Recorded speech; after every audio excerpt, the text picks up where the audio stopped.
So today in class we went through troubleshooting and how important troubleshooting is. And we went through the troubleshooting process. But in this video I'm going to more focus on getting the wiring set up and loading the code. And so you need to collect these materials. So if you're watching this video, I would suggest pausing and going to your kit and getting the things. You have three 220 ohm resistors, a 10K resistor, let's see if I can get one green and two red LEDs, a button, and a bunch of wires. Oops, what did I drop? And then a bunch of wires. And let me see if I can get all this stuff in the screen here. Okay. So I'm going to go through the LEDs. So I'm going to make this bigger, and I'm going to go through the first step, which is powering your breadboard. And so you have to add power to this rail. And on the board, it says 5 volts and ground.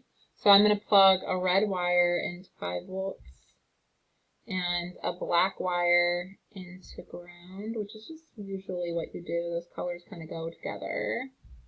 And once you get that done, the red wire goes in the plus column and the black wire goes in the minus column like that.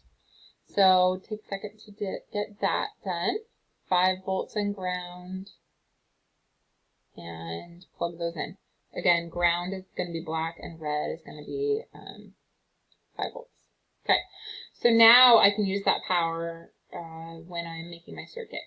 So I'm going to get one of my 220 ohm resistors. I'm going to stick it into ground, put it into any row, like that.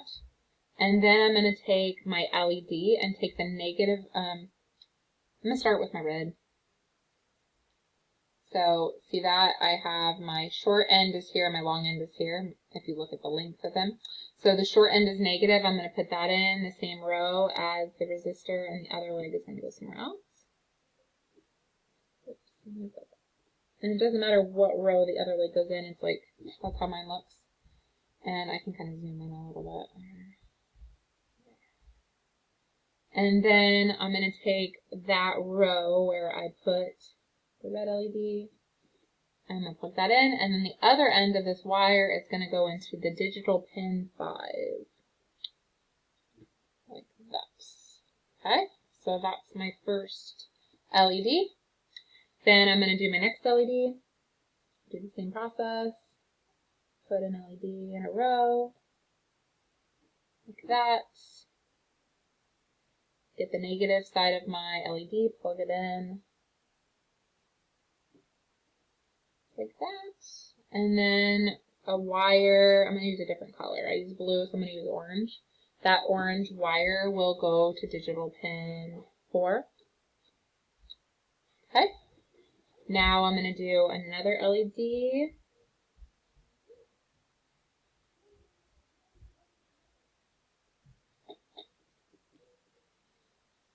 And you can put these closer together. I'm just going to space them out. It doesn't really matter where they're going. There. Okay, so that, one of the things, if an LED is not working, the resistor might not be plugged in all the way, so that's something you could check. Now I'm going to do my green LED. Short side goes in the same row as the resistor. The other one goes into a different row. And then I take another wire. I'm going to choose red, I guess. And put that into pin 3. Oops. The reason it's lighting up is because I already have some code downloaded. So, yeah. So that is kind of our setup for now. 3 LEDs in pins 5, 4, 3, and then pin 2, I'm going to have, this cord is super short. Alright, there we go. I'm going to have my button. So now for my button, and again, anytime, if I wanted to add like 15 LEDs, I could just keep going, but I'm going to stop at 3. Now I'm going to add my button. Make sure the legs are plugged in, because that's one of the issues it has. I'm going to take my 10K ohm resistor, plug it into the same row as one leg of the button. See how there's the leg? You have to make sure that's in the same row. Right here. So, and then the other side goes in ground. Okay, and then I have to power the other side of the button. And I'm going to choose a red one because I like ground to be red. And it's going to go to brown, or sorry, I want power to be red. So that goes like that. So 5 volts goes to one side of my battery. The ground goes to the other side. And then I'm going to take a wire and go from ground to the same row. So there's 3 things plugged into that row. And this wire, the other end of the wire, goes to pin 2. So my button is at pin 2. My green LED is at pin 3. And then my 2 red LEDs are at pin 4 and pin 5. So that, oops, see? So see how that's doing a fun thing? Yours will do that too, but not until you load the code in. So now I'm going to show you the steps to get the code in.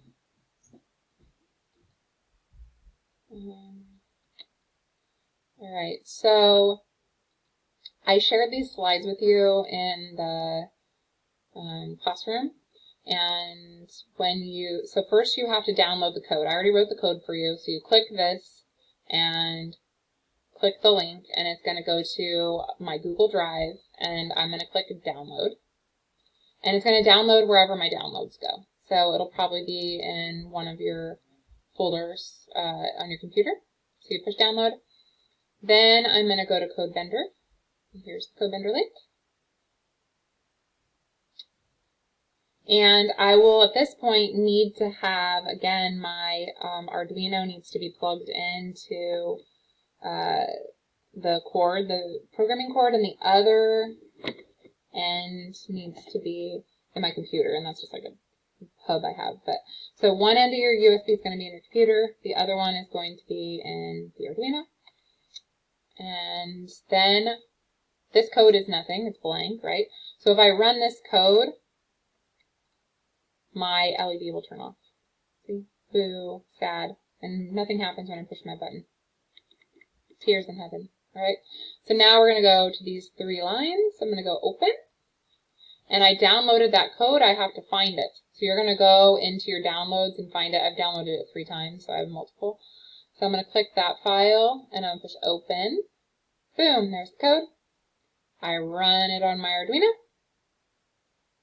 And now my green light's on. When I push the button, it does a little light show for me. And if everyone could get to this point, man, life would be great, but we'll just try your best. And if one of the LEDs isn't lighting up, we can troubleshoot that. Make sure it's in the correct way. Make sure that the rows are correct, that you finish a component and start the next leg of the component. And we'll see how it goes. So good luck, you got this. And I'll see you next class.